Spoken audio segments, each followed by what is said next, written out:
হায় রে কপাল মন্দ, চোখ থাকিতে অন্ধ। এই অন্ধের দেশে আয়না বিক্রি করে যদিও কোনো লাভ নেই, তবু আমার মূল বক্তব্যটি শুরু করা যাক। পৃথিবীর বুকে হাজার বছর ধরে বেঁচে থাকা সভ্যতাগুলোর একটি হলো আমাদের উপমহাদেশের সিন্ধু সভ্যতা। প্রত্নতাত্ত্বিক গবেষণায় পাওয়া গিয়েছে প্রায় 2000 বছরের সভ্যতায় পাওয়া যায় না কোনো রাজপ্রাসাদের চিহ্ন কিংবা কোনো শাসনের ইতিহাস। কেননা সে সমাজে মানুষের মাঝে ছিল সমতা, ছিল ঐক্য, ছিল সংবেদনশীলতা, এবং তাদের শিলালিপি ও আধুনিক ড্রেনেজ সিস্টেমগুলো তো আজও বড় বড় অনেক শহরের জন্য দৃষ্টান্ত। এরকম টেকসই সভ্যতাকে কাম্য রেখে বিতর্ক শুরু করছি। বিতর্কের বিষয় স্মার্ট প্রযুক্তি নয়, সংবেদনশীল মানুষই টেকসই সভ্যতার চাবিকাঠি। আসুন শুরুতে যুক্তি খণ্ডনে আসা যাক। আজকে আমার বিরোধী দলীয় বন্ধুরা বলে গিয়েছেন যে বাস্তবতা নির্মম, এবং এই বাস্তবতায় একটি আদর্শ যে আমরা টেকসই সভ্যতার কথা বলছি সেটা এক্সিস্ট করে না। এখন আপনার বুঝতে হবে এই বাস্তবতা নির্মম বলেই বর্তমান সভ্যতাগুলো টেকসই হয় না। এবার আসা যাক, আজকে তারা অনেক কথা বলে গেলেন যে বর্তমানে জলবায়ু ও পরিবেশ পরিবর্তন হচ্ছে, বর্তমানে স্বাস্থ্য মহামারী দেখা যাচ্ছে, রাজনৈতিক নৈরাজ্য এবং সাংস্কৃতিক অবক্ষয় দেখা যাচ্ছে। হ্যাঁ মাননীয় সভাপতি, আমরাও তাদের সাথে একমত, কিন্তু আপনাকে বুঝতে হবে এই সব ধরনের সমস্যাগুলোর সমাধান কিন্তু কোনো মানুষের কাছ থেকে এসেছে। সেই মানুষটাকে সংবেদনশীল মানুষের চিন্তাধারা থেকে এই সমস্যাগুলোর সমাধান এসেছে, এবং সমাধান হিসেবে কি এসেছে? স্মার্ট প্রযুক্তি। অর্থাৎ এ থেকে আমরা বুঝতে পারছি যে স্মার্ট প্রযুক্তি হচ্ছে বর্তমানে টেকসই সভ্যতা গড়ার একটি নিয়ামক মাত্র। কিন্তু যদি আমরা চাবিকাঠি কিংবা মূল ভিত্তি হিসেবে কিছু একটা চিন্তা করি, সেটা হতেই হবে একজন সংবেদনশীল মানুষের চিন্তাধারা। এখন আসা যাক, তারা আজকে বলে যাচ্ছেন যে স্মার্ট প্রযুক্তি বলতে আমরা বর্তমানে চলমান প্রযুক্তির কথা বলছি। হ্যাঁ, আমরা বর্তমানে চলমান প্রযুক্তিগুলোর উদাহরণ দিচ্ছি, কেননা বর্তমান সময়ে স্মার্ট প্রযুক্তি আমাদের চারপাশে এত বেশি সহজলভ্য না। আমরা স্মার্ট প্রযুক্তিগুলো কিংবা অটোমেশন সিস্টেম এগুলো আমরা এখন দেখতে পাই না। যেসব প্রযুক্তিগুলো আমরা দেখতে পাই এবং যেসব প্রযুক্তিগুলো দেখেই আমরা বুঝতে পারি যে হ্যাঁ এই প্রযুক্তিগুলো যেহেতু এই ধরনের সমস্যা সৃষ্টি করছে, তার মানে স্মার্ট প্রযুক্তি আসার পরে এই ধরনের সমস্যা সৃষ্টি হতে পারে, সে ধরনের উদাহরণ দিচ্ছি। এবং তাই এত কিছু বলার পরে যদি বিজ্ঞ প্রতিপক্ষ দল মনে করেন যে স্মার্ট প্রযুক্তি সভ্যতার চাবিকাঠি, তাহলে বলতেই হয় হায় রে কপাল মন্দ, চোখ থাকিতে অন্ধ।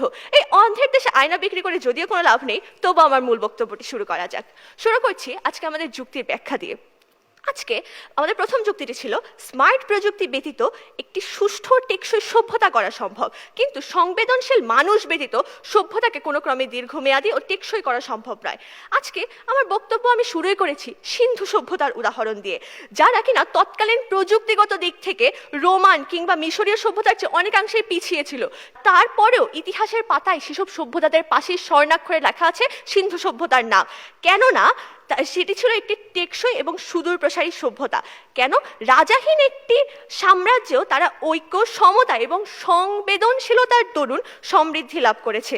মাননীয় সভাপতি, টেকসই সভ্যতা হওয়ার কিছু নিয়ামক আছে যা কিনা আমার বিরোধী দলীয় বন্ধুরাও আমার সাথে একমত হয়েছেন, যেমন অর্থনৈতিক অগ্রগতি, পরিবেশ রক্ষা, সাংস্কৃতিক চর্চা, জ্ঞান ও প্রযুক্তি ইত্যাদি। এখন চিন্তা করে দেখুন, স্মার্ট প্রযুক্তি হচ্ছে টেকসই সভ্যতা গড়ে তোলার একটি উপাদান মাত্র। অন্যদিকে সভ্যতাকে দীর্ঘমেয়াদী ও টেকসই করার জ্বালানি রূপে কাজ করে সংবেদনশীল মানুষদের তীব্র অনুভূতি, অন্যায়ের বিরুদ্ধে তাদের প্রতিবাদ করার ক্ষমতা এবং মানব কল্যাণের স্বার্থে কাজ করার তীব্র আকাঙ্ক্ষা। নিকোলা টেসলার উদাহরণই ধরা যাক। তিনি সংবেদনশীল ছিলেন বলেই মানব কল্যাণের স্বার্থে বিনামূল্যে বিদ্যুৎকে পৃথিবীর সর্বস্তরে ছড়িয়ে দেওয়ার মতো চিন্তা করতে পেরেছিলেন, এবং সেই চিন্তার তিনি অ্যাটেম্প্ট নিয়েছিলেন। তিনি তার মৃত্যুর আগ পর্যন্ত সেই চেষ্টা চালিয়ে গিয়েছেন। স্মার্ট প্রযুক্তি কখনোই আপনাকে সাংস্কৃতিক চর্চা কিংবা জ্ঞানের চর্চা করানোর জন্য উৎসাহিত করতে পারবে না। তাহলে কি করে তারা সভ্যতাকে টেকসই করার চাবিকাঠি হিসেবে স্মার্ট প্রযুক্তিকে ধরে? প্রশ্ন রইল। এখন ধরা যাক চিকিৎসা বিজ্ঞানের এক যুগান্তকারী আবিষ্কারের দিকে। মাত্র কয়েক শত বছর আগেও গর্ভবতী মায়েদের মৃত্যুর হার বর্তমানে চেয়ে 28% বেশি ছিল, কিন্তু এখন তা কমেছে। শুধুমাত্র একজন চিকিৎসক ডেলিভারির সময় ক্লোরিন দিয়ে হাত ধোয়া আবিষ্কার করেছেন। এখন যদি তিনি ক্লোরিন দিয়ে হাত ধোয়া আবিষ্কার নাও করতেন, তাহলেও হয়তো 10 বছর পরে হয়তো জিনিসটা আবিষ্কার হতো।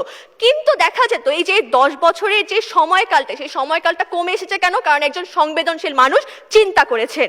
এখন আসা যাক আমাদের দ্বিতীয় যুক্তিতে। মানব সভ্যতার জন্য যে কল্যাণকর যে স্মার্ট প্রযুক্তি, তার ব্যবহারিক সূচনাই ঘটেছে সংবেদনশীল মানুষের হাত ধরে। তাই এই প্রযুক্তিগুলোর যথাযথ বাস্তবায়নের জন্য হলো সংবেদনশীল মানুষের বিকল্প নেই।